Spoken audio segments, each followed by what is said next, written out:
Hey Bruce, so yesterday after UNLV winning, what are your overall thoughts about that? Happy for the group. They've been close. Like I said, I ran into the coach and players before they left and wished them well, and they did us proud, so good for them. Happy for them.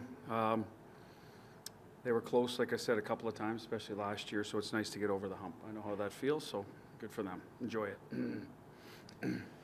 With Riley and Will skating the last couple of days, if everything is on track for tomorrow, is it good to know that they can probably pick up where they left off, or do you see maybe a little bit of an adjustment period because it's been? Well, I think there'll be an adjustment period, but it should be less. They just think because Carly hasn't played a lot of hockey this year, so if he gets cleared to play tomorrow, we got to let him get to his game, so to speak. He'll need a little time. You don't just pop out there. I mean, his skating will be there and he'll check well, but timing with the puck, offensive plays, stuff like that usually takes a little bit. But because they probably speak the same language because they've played so often together, that part should be seamless for the, after a couple of games, I would think.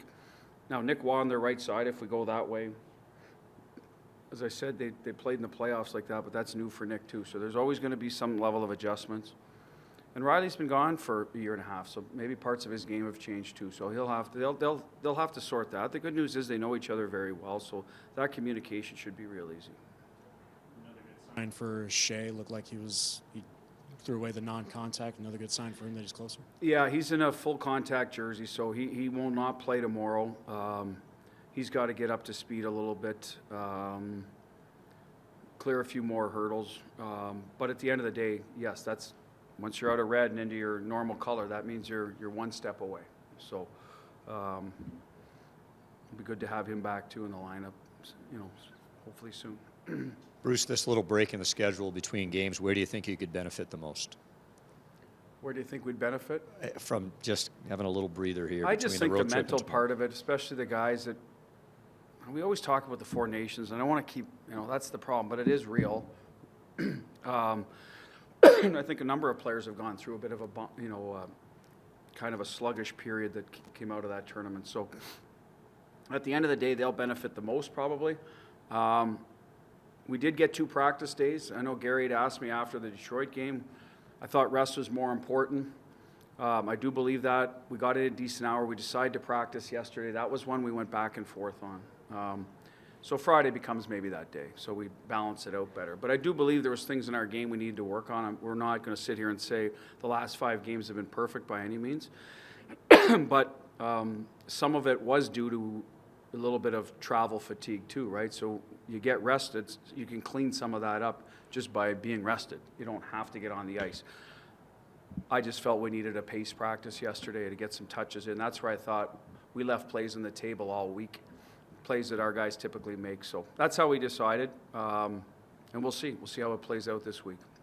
I know it's been a minute since you were in your old job, but if you looked ahead to tomorrow and you just the amount of change on your opponent tomorrow, does it? I'm watching them play Tampa this morning because we got Tampa coming up too, right? So it's a good one to see both teams.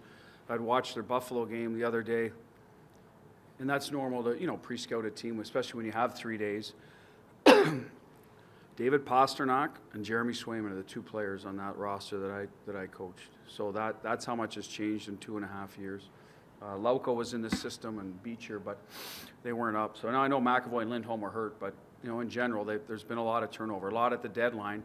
So even going back to our game, we played them in February. Like there's probably 5 or 6 faces out of that lineup. So what's the value in that? So right now, it's going to be a lot of newness. They're going through a period of change there in their organization. Having said all that, Ghosh, I think they're 3 points out of a playoff spot, so they have as good they have an opportunity to still make the playoffs. They're just doing it with new people and accumulating some assets on the way. So we're not taking anybody lightly. Hopefully our guys are ready to go, want to get back in the win column. It's that simple, no matter who we're playing. In that situation, then, do you spend more time on your own game instead of the opposition? We did yesterday. As I said, we wanted to get going again, moving and speed through the neutral zone. I thought we were clunky, and especially in that area. Today was a little bit of, okay, they're playing a certain way. Here's a couple things we can do to counter that. on the offensive side of things. Defensively, we shouldn't really change a lot. You obviously have to adjust for individuals, how they attack, and Pasternak and Zaka and Geekie, I'd put them in that category. They're a dangerous line. They love those righty-to-righty plays with Zaka going to the nets, or that's something we'll talk about tomorrow. Probably be our right D tomorrow, has to make sure he's nice and loose, because once it gets over there, they can both one-time the puck, and they're deceptive making that east-west play. So, but that's more pre-scout than practicing. Practice some offensive things today. Barbie back with Jack, was that something that you sort of always looked at? I was looking at that. I've been looking at that for a while. We put Barbie with Howie and Kolasar, and it just worked. That's one of those ones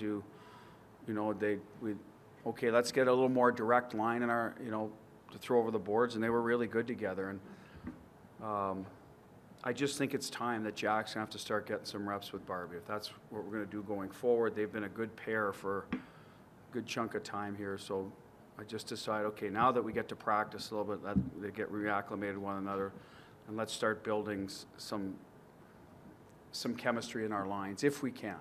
I mean, injuries always play a part, performance, a lot of different things, but we'd like to try to now drill down on what we're going to look like down the road. In reference to Riley and Carlson and kind of chemistry with Barbashev, Eichel, and Stone, what goes into chemistry when it hits the way that it has in the past for those players? When it what, sorry? When it just works for those players. What goes into it for them? What goes into chemistry, yeah. I think hockey IQ and reading off each other on the ice. It just comes a little more naturally when you end up going well. They just know what the player's going to do before they get the puck. Stoney knows where Jack wants it, when he's going to try to burst by a guy, because they're making plays in tight windows, right? I mean, there's good checking teams in this league, so I think that's the biggest thing. When to get the guy the puck, where to support it. They don't always have to naturally talk about it. That's when you know guys have something, and that gives them the ability to play fast. You hear that term a lot, but that's what playing fast to me is. You're supporting the puck quickly so that everything, happens bang, bang, bang. And it's not necessarily playing fast in terms of foot speed. It's, you're supporting and the puck's moving and you're getting out of spots and into good spots, etc. What's the plan for the goaltenders over the weekend? You could go any which way with the 3 games in 4 days. Well, Hilly's going to start tomorrow, and they'll split on the weekend. We'll make that call from there.